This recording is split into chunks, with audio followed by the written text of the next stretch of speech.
Okay, so I want to make this abundantly clear. I think that Kevin Feige is the most powerful person in Hollywood. And I say that not only because I feel he really is, I think he's more powerful than Bob Iger ultimately, because this is a dude who's got the Feige touch. Anything he really puts his hands on turns to gold, right? There's no really other way to describe it. And he's kind of like, all things considered, the best producer Hollywood has ever seen in regards to making franchises golden, right? I mean, he's turned the Marvel Cinematic Universe into just a money printing machine. And now we're going to see what he's going to do with Star Wars, if he's going to be able to replicate it there. And I think that's going to be the true test to his skill. But what we're seeing now, and this is a report coming in from a couple different places, is that apparently he's also going to be taking over Marvel Television, right? All the Marvel live action shows could then be heading over to the Marvel to Marvel Studios and moving away from Marvel Television. And I actually think that's for the best, to be fair with you guys, only because I like Marvel TV. I like Jeph Loeb. He seems like a nice enough guy, but for what vision Feige has and him being in the position of pure absolute power to do it, he's going to fold everything under his wing. And I mean, we talk about him being stretched thin. This is mind-blowing if this is true. So it says here that days after Hulu canceled Ghost Rider, that was about to begin production, there's a large cloud of uncertainty surrounding Marvel Television. Friday afternoon, Variety released a report seemingly suggesting that Marvel Television could be shuttering its efforts to produce additional live-action series. The news comes after a renewed effort from Marvel Studios and Kevin Feige to develop limited series for Disney+. And I think that's going to be the key. A lot of the shows that are going to be coming to Disney+ are going to be like limited series. Think like just long movies. I mean, that's pretty much what they're going to be. And if a show is popular enough, it might get another season. But I think a lot of these are just going to be designed for one long form piece of storytelling. And that's really going to be about it. And that's really interesting because it doesn't set up a need to create a sequel right away or to keep a story going. It really does keep you kind of in this moment of what's going to happen day by day. And for some reason, that's actually super fascinating to me. Anyway.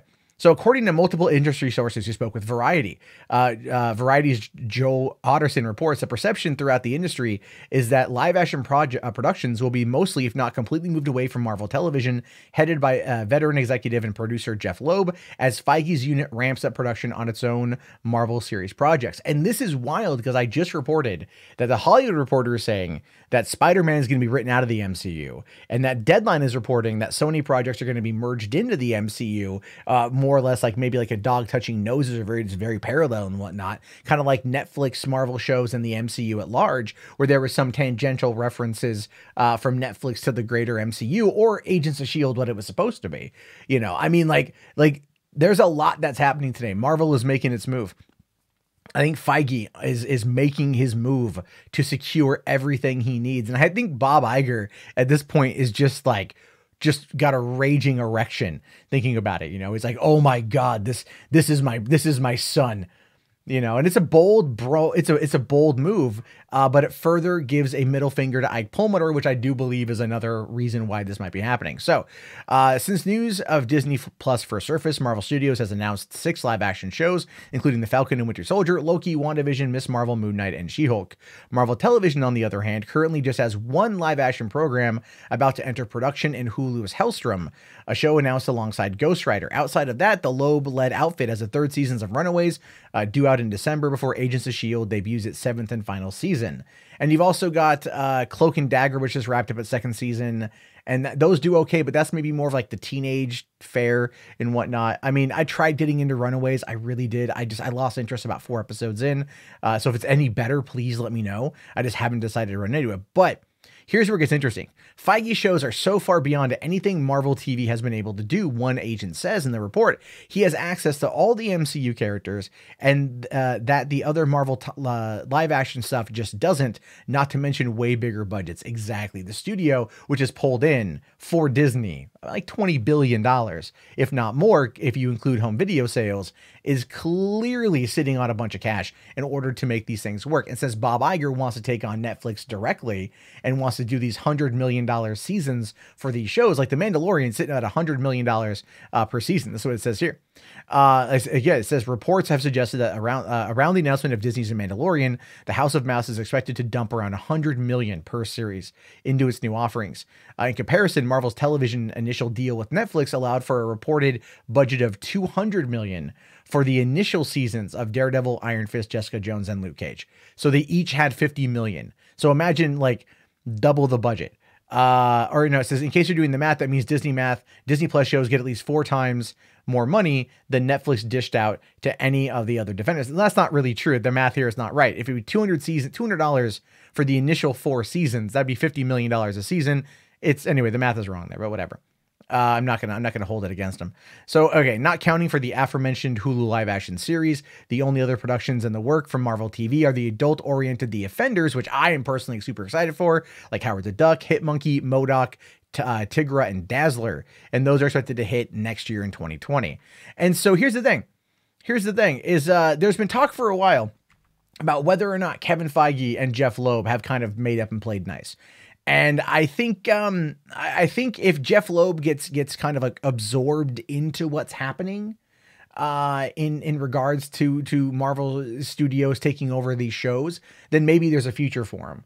But I do think that this is really kind of a big FU to IKE PERLMUTTER, who took Inhumans away from Kevin Feige, who wanted to make that his X-Men brand. And keep in mind, they were really pushing that in season 2 and season 3 of Agents of S.H.I.E.L.D. And then IKE PERLMUTTER pulled that from the film slate and decided to develop it into a terrible 8-episode show that ran 2 years ago. I mean, they pumped out $70 million for the first 2 episodes of that show in order to shoot it in IMAX. And then they ran it in IMAX for 2 weeks and no one went because it was terrible. And that was run by Scott Buck, who, you know what else Scott Buck did? The first season of Iron Fist, which was not that great. And also the last couple seasons of Dexter, which were also not that great. And a lot of people hate Scott Buck. And then from that kind of reflected negatively upon Jeph Loeb.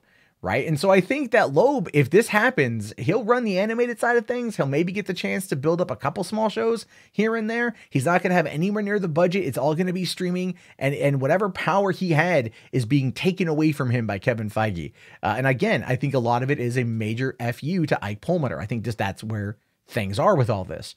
So if it's true and the Marvel live action shows are going to be getting $100 million budget for limited series events while they build these characters up to move them into the Marvel Cinematic Universe where the real money can be made right off the bat, then I think it's going to be very fascinating. And that could potentially be part of that deal that they make with Sony concerning merging in some of those characters. I mean, because Sony really wants to build up a lot of Spider-Man TV shows, right? And they don't have a streaming home, because they have opted to not go into that. So what if Iger works a deal with Sony in order to put those TV shows, they license them to Disney Plus?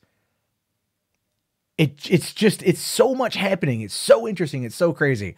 I'm super interested to see where things go next. I really want to see what you guys have to say about it. I've been loving reading your guys' comments recently. They're a lot of fun.